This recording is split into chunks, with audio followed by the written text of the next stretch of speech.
work, think, bring ideas. The only thing I actually brought 7 years ago was some research on biodiesel, taking waste grease and turning it into burnable fuel. And so after that, everything you see in this shop was student invented, student created, student led, and that's a big part of this process.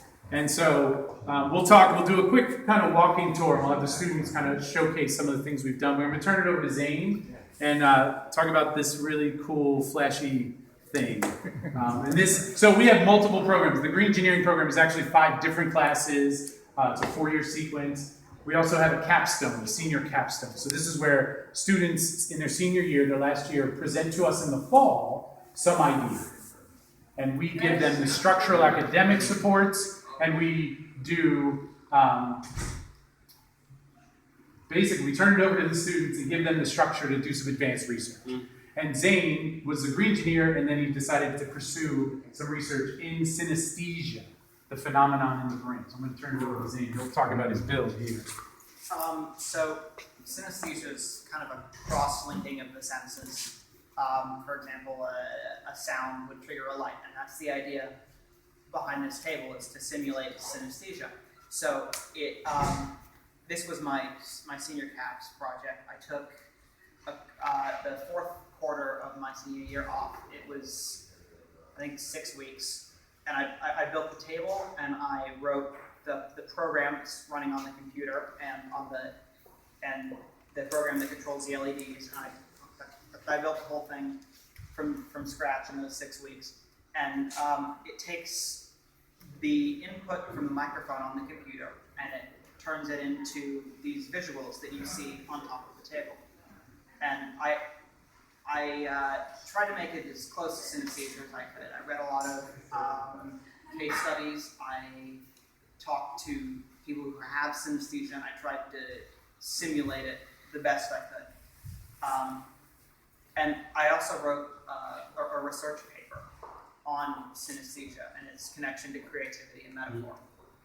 It's kind of, the idea is that people who have synesthesia more easily form metaphors and connections between unlike things, and therefore more creative. And I wrote a research paper on that and presented it all in a presentation the other week to a panel of judges. So the students have 3 defenses they have to do in that capstone. There's a paper defense, a project defense, and then a website portfolio defense. How do you come up with the topic? Because at some point you start constructing, but where does the idea come from? The idea for the synesthesia simulation, I actually went to an engineering summer camp last summer that gives you, it's called UU Studio. They give you 2 weeks in the design challenge, and the challenge was to simulate synesthesia. So I built a similar thing, but it ran off of a piano, and I wanted to do the same thing but with raw sound instead of piano notes. And to put it, rather than have it be like a sculpture that you would actively pay attention to, have it be something that more easily flowed into your conversation. So that was the idea behind the coffee table and the actual synesthesia. And one of the things we've learned over the years is that, I think the future of education is really going to be about user-generated content, especially for the older students.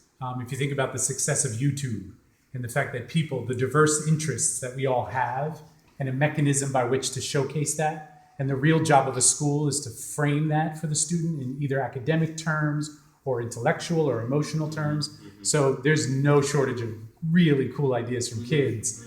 We just give them the framework to operate in. And this is just one of many that we get often. Yeah, so I want to turn it over to Kara to talk about just real